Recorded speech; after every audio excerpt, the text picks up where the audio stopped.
Welcome everyone. I am so delighted to share my next guest with you. This is Karena Holtz. Karena is a women's empowerment coach and visual artist. She helps women rewild themselves so they reconnect to their true nature and fulfill their deepest desires and most expansive visions. Karena uses a blend of intuitive knowing, understanding of the human psyche, and proven transformational tools to empower women to move beyond unconscious limiting beliefs and negative emotions so that they begin to align with and express their authentic nature. Her empowerment coaching practice now focuses on women and those who identify as women in small group workshops and one-on-one personal coaching. Karena's love of hiking and photography with the wild outdoors allows her to honor her deepest self and to weave it into her work with others. Karena, welcome. Oh, thank you, Kip. It's a real delight and pleasure to be here. Thank you. Oh, it's my pleasure too. You know, your work as an empowerment coach, I know you help women remember, that is, sort of bring disparate parts back together again, and re-own lost parts of themselves. What is it that causes us to lose that connection? And what is the impact on that in our lives? Oh, that's such an important question, Kip.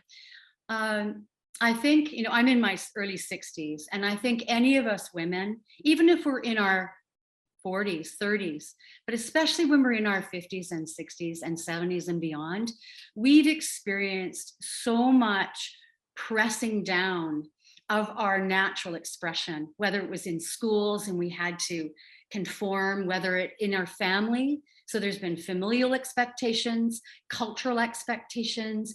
Oftentimes, if we were part or affiliated with a church, there was religious expectations. And then there's that whole thing of patriarchy, right? Where we have to behave a certain way in society. We have women do this. And even as small girls, we're raised to think that there's this dichotomy or this difference between boys and girls. And I think that, one of my favorite authors and a huge influence in my life has been the work of Clarissa Pinkola Estes, who really speaks of a tremendous amount of myth from around the world. And she puts it into a book, and many of our listeners may be familiar with it, that Women Who Run with the Wolves. And it was published back in the early 80s, but it's still such a go-to book for empowering women, for helping them to calling them back to those lost pieces of themselves. And what causes us, another piece that I think is important for us to realize, is that we often don't know that those pieces are lost.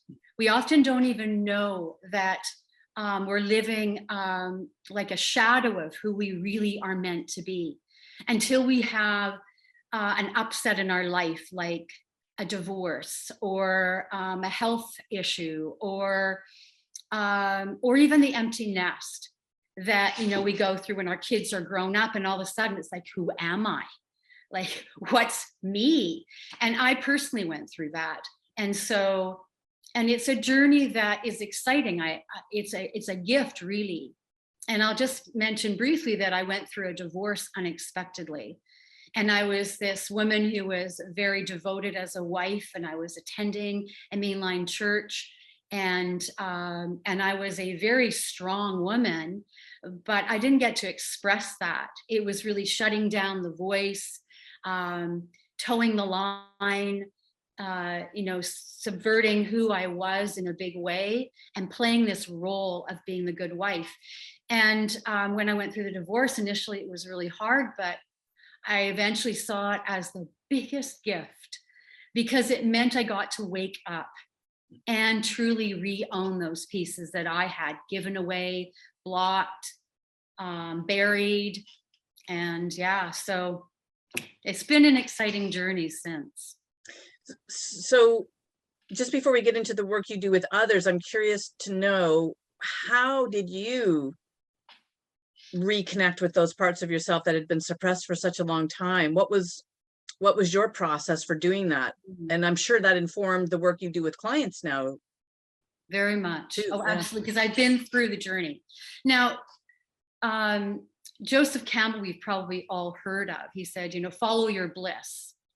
And I think that's really, and I read his work early, and he's the male version of Pinkola Estes, who basically restored myth globally and created his own phrases around going on the hero's journey.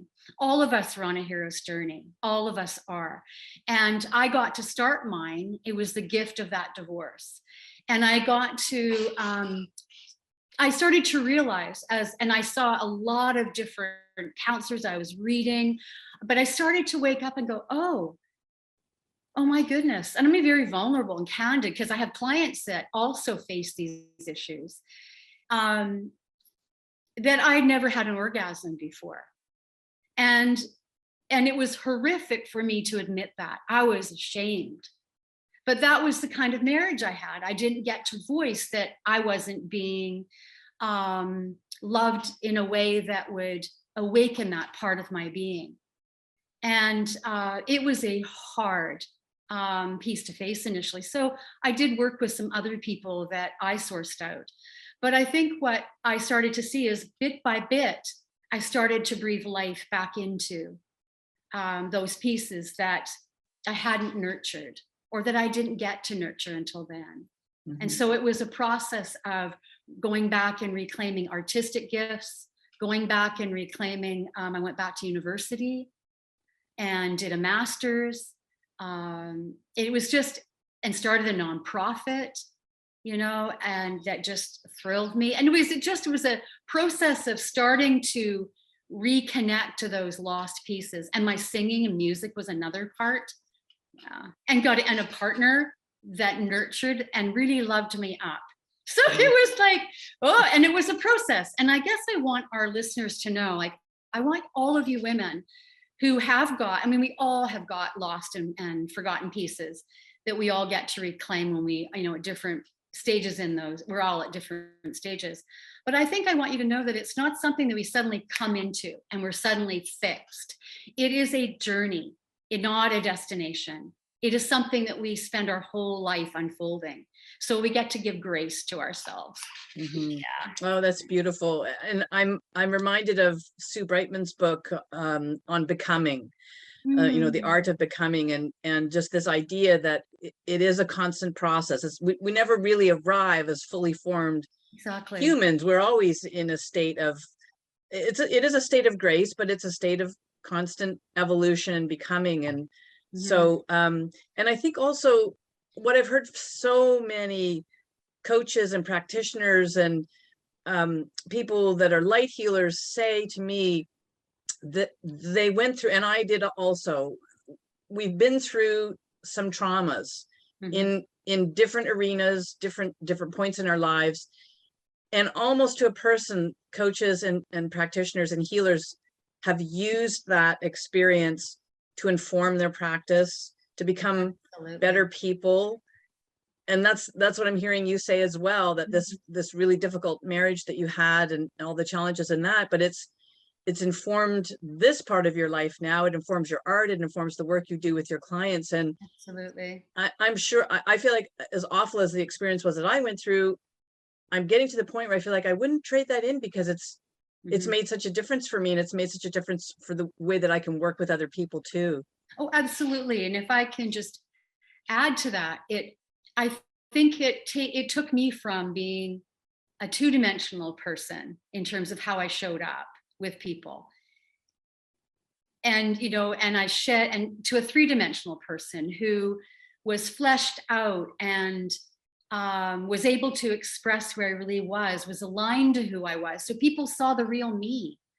And yeah, and I also think it forged in me a deeper compassion, because there's no way that if you haven't experienced what your clients have experienced, there is absolutely no way that you can offer them the fullness of what they need, right? That full breadth of what they need for them to move forward. And because if I haven't moved through that journey to a certain degree, which I have, and reached that place where I am living with bliss a lot of the time. And I don't use that lightly. I mean that, there's this even today, this morning, I was just pausing and looking at my trees, because I live on an acreage on a little rural island, and I'm surrounded in trees. And when I was just looking out, just thinking about being here today and feeling the excitement of it, I just checked in with myself and realized that I just felt such deep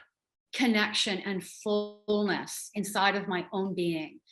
And there was this tingling of just gratitude, but also of just joy, and what I would call like a bliss. And it's a peacefulness too. There's just this quietness within the soul, within the whole being. And I think that's arriving, but yet there's still more that I can grow in. But that's a certain kind of arriving, which I, wish to offer the people that I work with as well. That is really beautiful. And I know nature is really important to you. You love spending time in nature. You live in a beautiful natural environment there. It's a way that you stay connected to spirit. Why is that so important? Not just you, to everyone. I think a lot of us lose that connection to the natural world. We live in concrete jungles, in urban centers, and I know for myself, if there's a period of time in which I have not been in a woods or at a lake on a trail somewhere, I really feel like my life is off balance. And fortunately, I have a dog who loves to go out on trails, so he forces me into it, and I always feel like it's a great reset. So what is it about that for you? What is it about the natural world that fills you up and informs the work you do with your clients? Oh, thank you. That's a beautiful question. And it is something that is dear to my heart. So it's beautiful you asked it. And yes, I would agree that when I'm disconnected or away from being in nature for a period of time, I, like you, feel imbalanced. And last year, I did a huge event on that very thing, about reconnecting to nature and the benefits of that. And I had and so I researched it and had a bunch of experts, forest bathers, and it's a big thing now that's going global. There's even nature schools, and I interviewed some people about nature schools, but there's a profound need, like you mentioned, for people to reconnect and reforge a relationship with the outdoors, because the research shows, and it's scientific research that shows, that we are more efficient, more proficient, and more productive when we are balancing our time spent in front of a computer, spent in front of our social media technology, when we're inside of buildings that don't let us see the outdoors, that we get to balance that by going to a park, even having a plant in our home. And one of the things that I'm going to offer people, because I am a nature photographer, and is as like one of the 2 free gifts, that I would really like to give a 5x7 image of one of my wild outdoor scenes. And even that research shows that the brain won't distinguish. The brain won't distinguish between actually being in the outdoors or looking at an image. There are other benefits to being and wiggling your toes in sand and breathing that fresh air and feeling the oxygen in your lungs. But there is a real benefit by even just looking at a scene or being around a plant or in the park for 5 minutes. It resets the brain. It actually does something that I think they're recognizing is important. For the biggest thing that will de-stress us is it takes us out of the sympathetic mode. We're in fight, where we're in fear, where we're in anxiety. And anxiety is a huge problem with kids now these days, of all ages, and kicks us back into the parasympathetic, where there's calm, where there's rest and reset, and it builds a resilience. So yeah, it is like vital. And I do actually think, because we have like women listeners right now, it's really important for them to realize that there is another level of connection that we as women have to nature, all of us. And not to dismiss, like, we're different than men. We have a womb. We have a physical body that can create life and nourish life. And we get recharged when we plug into nature. Yes, we get the parasympathetic rest, calming and de-stressing, but we also get this validation. And you know what, we were talking at the very beginning about, you know, how do we get what causes us to be disconnected? Like, why do, you know, from ourselves? Well, part of it is that we're disconnected from nature. And nature, if I'll just share briefly, like right now, we've had a heat wave here on the West Coast, and there's going to probably be a storm tonight. And that storm will have a wild power, and it will be beautiful. It's beautiful in nature. Maybe not if you're on a small craft out in, you know, on the ocean. However, when we see that wild, stormy, moody female energy in a woman, we don't like it, do we? We say, okay, let's quieten down, let's breathe, let's just take. That is the worst thing we can say to a woman, because that's denying her that very important part of who she's been created to be. And then it causes her to separate out from those emotions. And that's a big piece of what I see in my work, is people have aborted that very, very important piece of themselves. Oh, they can have this emotion, but they can't have that emotion. And that's who we are. So I totally agree. So let's talk a little bit about the clients that you serve, and what are the typical kinds of things that they come to you for help with? Well, I do have some men clients as well. I won't turn away men, and they're fun to work with, but I predominantly focus my practice with women, and particularly women who are a little bit older, you know, in the 40s. Again, I do have a client that's in her 30s, but typically it's older women who are ready to reclaim and revisit who they are and express out in a brand new way with a brand new vision. And so the women I see are typically women who I had a woman, for example, who was really successful in her career last year, but was time for her to shift into a new career, and was just getting restless, wanted more, wanted something more expansive, wanted to express more of who she was now. And so she was grappling with it, feeling a bit uncomfortable, really successful business. So why would you switch? Because something in her was stirring awake. And that's a real sign that as a woman, your wildest nature is starting to wake up. And that's a beautiful thing. And the other thing is that some women will want to even shoot bigger and more expansively, and they want to leave a legacy, you know, something that lives beyond them. And that's often, I mean, I have a piece of that. You know, there's my nonprofit will live on without me. But you know, there's a sense of us wanting to have a piece of herself that will carry forward, whether it's just for our own children, if we have them, or whether it's for our community. Doesn't have to be huge, but something that that feels like we are offering a gift. And that comes, okay, and this is something I really want to mention, because I think often women feel, and this is what I've seen in my practice, that their life has been a waste. And I had a piece of that too. Oh, I'm too old.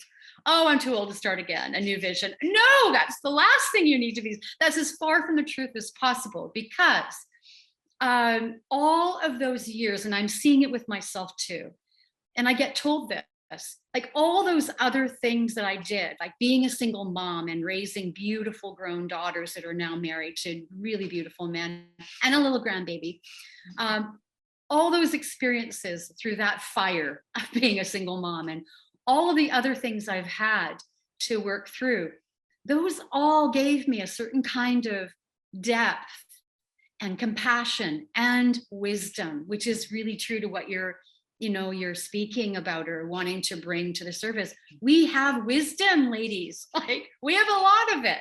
And so instead of seeing, we can reframe and say, all of those years that you've been investing in other people, yeah, it was beautiful, and that's an important thing to do, but now it's your time. And that's what I do with my clients. I say, now it's your time. You get to be healthy, selfish. You get to flip that laser beam and focus and nourish and invest in you, your dreams, your vision. Yeah. Oh, I get goosebumps. I get goosebumps. Yeah. That is so powerful. Oh, I have one more thing to share about women, because one of the things that excites me a lot, because it was really my piece, that my biggest restoration piece was my my sexual intimacy. And I know this is vulnerable, but I think that it's something that we don't get to talk about as women. And I really love when women feel safe enough to talk, and men. I have a man client that talks about it as well.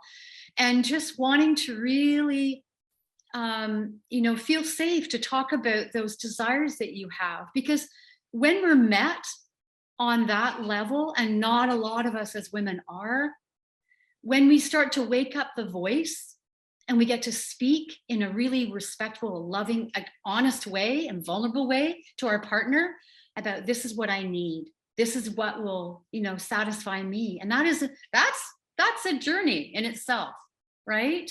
And to say, this is what I need to work, and we wake up and become alive as a woman. Honestly, there's other things I could share, but we'll leave it at that. No, that's so true though. And now, Karena, I know you have intuitive gifts, and Yes. One of your gifts is that you are actually able to see inside a person and see what's going on with her chakras, with, when I talked about in the introduction that you help people remember, that is, rejoin, reconnect those dismembered parts of themselves. So I'm just curious to know, what is it you see? And then what do you do with what you see when you're working with clients? Yeah, that is an important piece. I mean, it's a piece that really supports and really distinguishes my practice from some of my professional girlfriends that are also practicing in a similar, that are working with similar needs of clients. And one of the things that I feel very grateful that I get to offer is that I can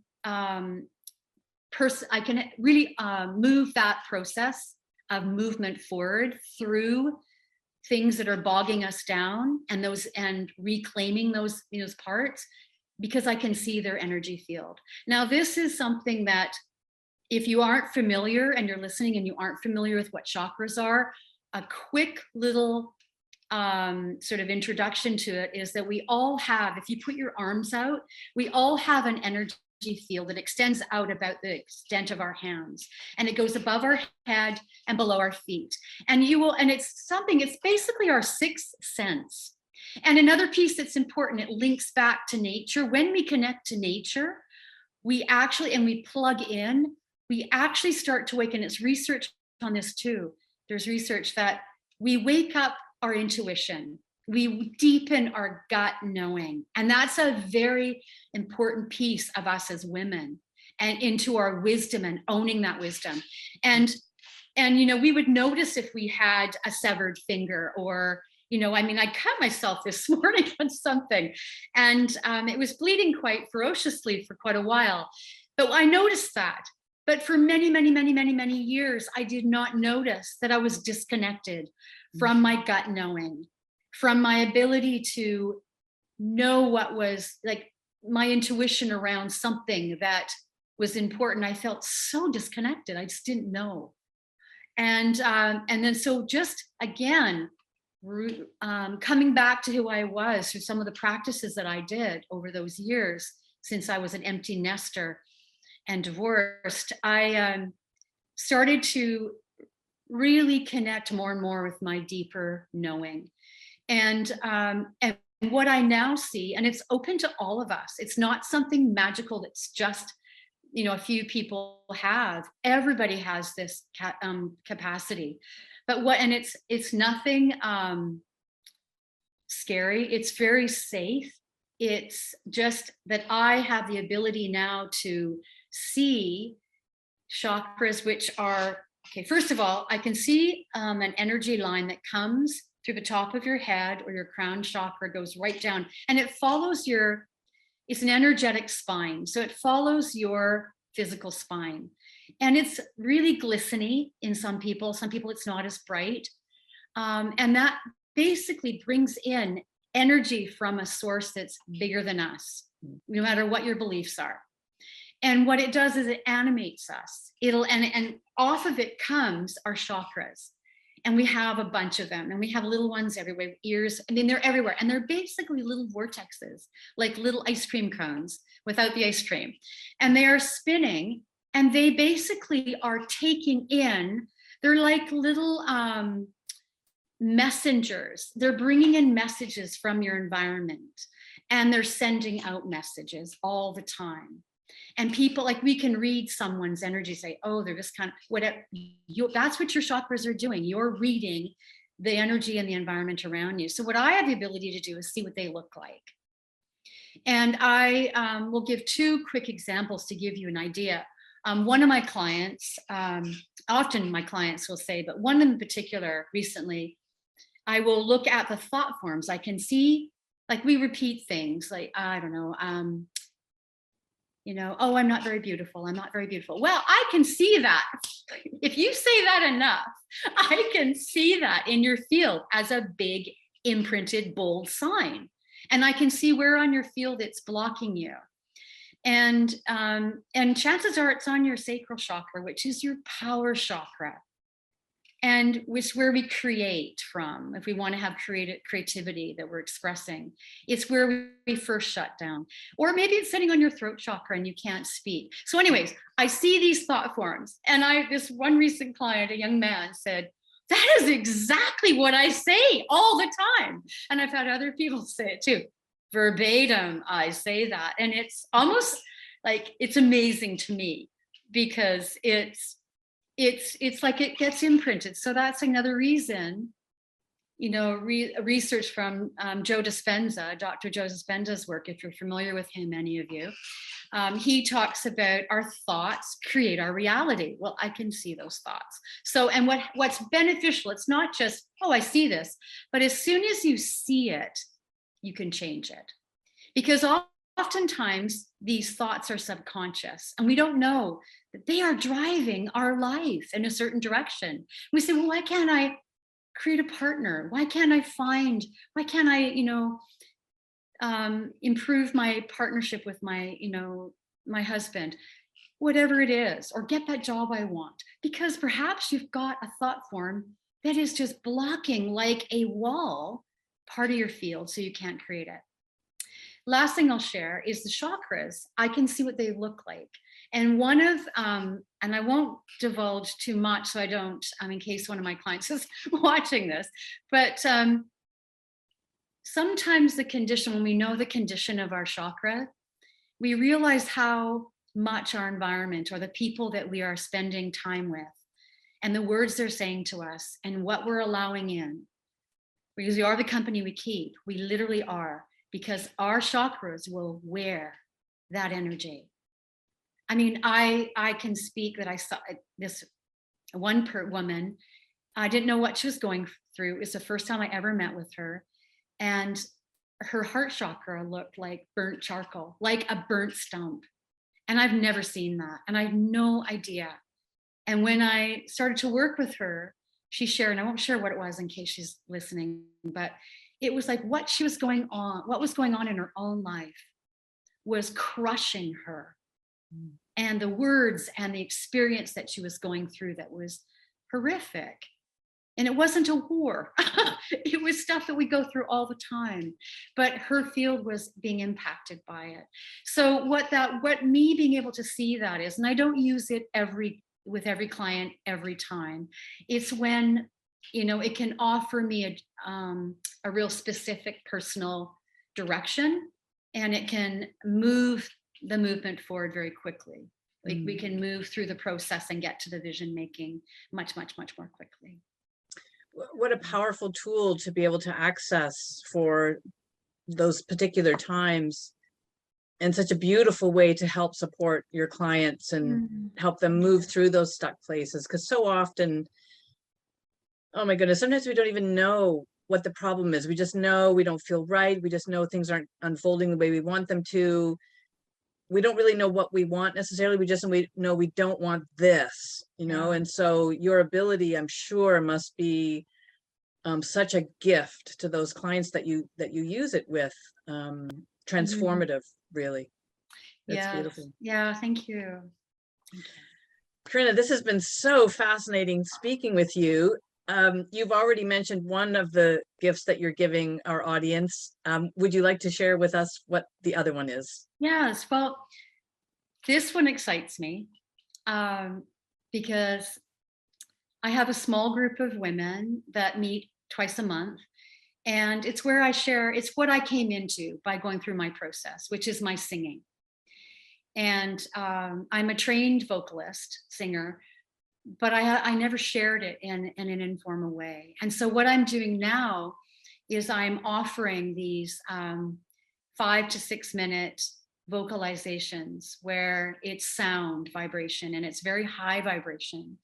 And it comes through me, and it's I used to sing opera and jazz as well. So, but it's just a really beautiful energy. And I'm sharing it with you because this group of women just last week said, "Oh, you must share this in a bigger way." So I changed my freebie to this one because they said, because the feedback I was given was it sent chills through them, and it made every one of them weep with gratitude. They just felt the energy and they felt the stress fall away.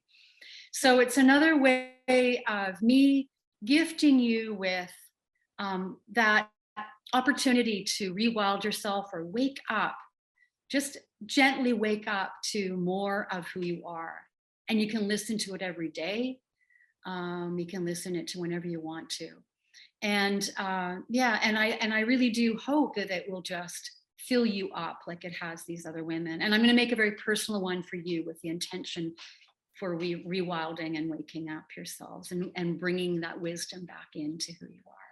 Oh, Karena, that's such a beautiful gift. Thank you so much. And I'm just so grateful that you took the time to do this interview with me. You so beautifully embody the Be Wildly Natural ethos that you also serve your clients with. And thank you for that. I'm just so blessed to have been able to work with you, and I've known you for a while now, and it's just such a there's just so much grace in it. It's just lovely. Thank you. Thank you, Kit. Oh, well, just thank you so much for the opportunity to connect with you and to connect with the women in your audience, and just blessings and love to all of you. Thank you. That's a beautiful way to end this. Thank you so much, Karena. Okay.